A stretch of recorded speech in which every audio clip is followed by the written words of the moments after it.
आपके कार्यकाल को लेकर सबसे ज्यादा चर्चाओं में आप इस वजह से रहे कि आप फैसले बड़े कठोर लेते रहे। कोई भी कैंप का कोई भी नेता हो, अगर अनुशासनहीनता की है तो सतीश पुनिया उसे पार्टी के बाहर का रास्ता भी दिखा सकते हैं, चाहे सामने वसुंधरा राजे ही क्यों ना हो। अब सब कुछ ठीक हो गया? देखिए, पार्टियां अनुशासन से ही चलती हैं। ये एक सवाल में दो सवाल आपने पूछे इसमें, क्योंकि अनुशासन और वसुंधरा जी अलग अलग हैं। भारतीय जनता पार्टी का चरित्र है कि हम सब लोगों ने इस पार्टी को बड़े अरसे से, हमारे लोगों ने परिश्रम से खड़ा किया है और इसलिए अनुशासन ये हमारी पार्टी का प्राण है। हम कोशिश करते हैं कि उस पर कायम रहें और इसलिए कई ऐसे अवसर आए जब ये संदेश देना भी जरूरी था कि हम अनुशासन की सीमा लांघने वालों को पार्टी की तरफ से हम दंडित करेंगे, और किया भी। अब ये दिगर बात है कि उसको सियासी तौर पर कहीं किसी से जोड़ दिया गया। वसुंधरा जी का मसला अलग है, वो पार्टी की सम्मानित नेता हैं, पार्टी की एसेट हैं। उन्होंने राजस्थान में मुख्यमंत्री के नाते बेहतरीन काम किया है और नेता के नाते भी आज वो राष्ट्रीय उपाध्यक्ष हैं, तो पार्टी ने कोई अहमियत देख के उनको अपनी नड्डा जी की टीम में उनको रखा है। इसलिए मुझे नहीं लगता कि उनसे अनुशासन के मसलों को लेकर या पार्टी के मसलों को लेकर किसी किस्म की कोई गुटबाजी है, कोई मनभेद है। हमारे यहाँ तो ऐसा नहीं है। तो ये जो कड़े फैसले लेने की आपकी आदत थी, कहीं यही तो वजह नहीं बन गई जिससे चुनावी साल में प्रदेश अध्यक्ष पद पर आप नहीं रह पाए? अब कड़े फैसले लेने तो मैंने अपने पत्नी से सीखे हैं, जो फिर पार्टी में भी अप्लाई किए। लेकिन कार्यकर्ता हूं और जब कोई गफलत होती है तो मन में एक स्वाभाविक से प्रतिक्रिया आती है।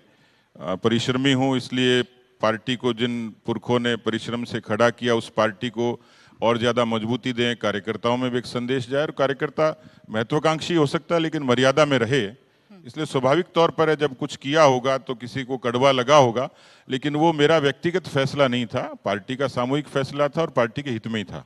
यानी किसी ना किसी को तो बुरा लगा होगा। अब लग सकता है इस चीज का, तो मेरे पास कोई एविडेंस नहीं है कि किसको बुरा लगा किसको अच्छा लगा, लेकिन राजनीति का काम है। ये तो ऐसा है कि एक व्यक्ति ने अपनी पत्नी को आवाज लगाई कि पानी गर्म कर दे, सर्दियों के दिन थे। पत्नी ने अंदर से आवाज लगाई कि यदि नहीं करूं तो पति ने कहा ठंडे पानी से नहालूंगा। यहाँ तो पार्टियों की जो राजनीति है, पार्टियों का जो हालाकमान है, पार्टियों का संसदीय दल है, आपको पार्टी की मर्यादा के भीतर ही काम करना होता है। इसलिए किसी को बुरा लगे अच्छा लगे, निर्णय तो पार्टी का ही होता है और वो अंतिम निर्णय होता है। अच्छा, एक और सवाल का जवाब रह गया सतीश पुनिया जी। आप अनुशासनहीनता पर तो बोल गए, लेकिन वसुंधरा राजे और आपके बीच में सब कुछ ठीक हुआ या नहीं हुआ, इस पर जवाब नहीं दिया आपने। अब मुझे ये कभी समझ में ही नहीं आया कि वसुंधरा जी मुद्दा क्यों है। मैंने जो कहा कि वो पार्टी की सम्मानित नेता हैं, पार्टी की 2 बार वो मुख्यमंत्री रही हैं, नेता प्रतिपक्ष रही हैं, अध्यक्ष रही हैं।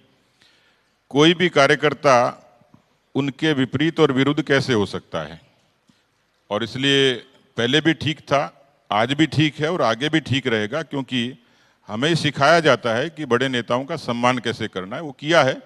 जो पॉलिटिकल गॉसिप हैं उसकी तो एक लंबी फहरिस्त है, उस पर मैं जाना नहीं चाह रहा। अब मैं देख रहा था एक दिन, मुझे भी बड़ा अजीब लगा कि ब्रेकिंग न्यूज चल रही। मैं कार्यालय में आया, पार्टी के ऑफिस में, पार्टी का अध्यक्ष हूं, मेरी गाड़ी पोर्च में खड़ी हो गई। थोड़ी देर बाद माननीय वसुंधरा जी आ गई, उनकी गाड़ी पीछे खड़ी हो गई। इसी को लोगों ने खबर बना दी कि पूनिया ने वसुंधरा जी की गाड़ी खड़ी नहीं होने दी। हमारे लिए तो कोई मसला ही नहीं था, गाड़ी आगे खड़ी होती पीछे खड़ी होती। तब मुझे लगा कि राजनीति में गॉसिप का भी बड़ा स्थान है, इससे सावधान रहना चाहिए।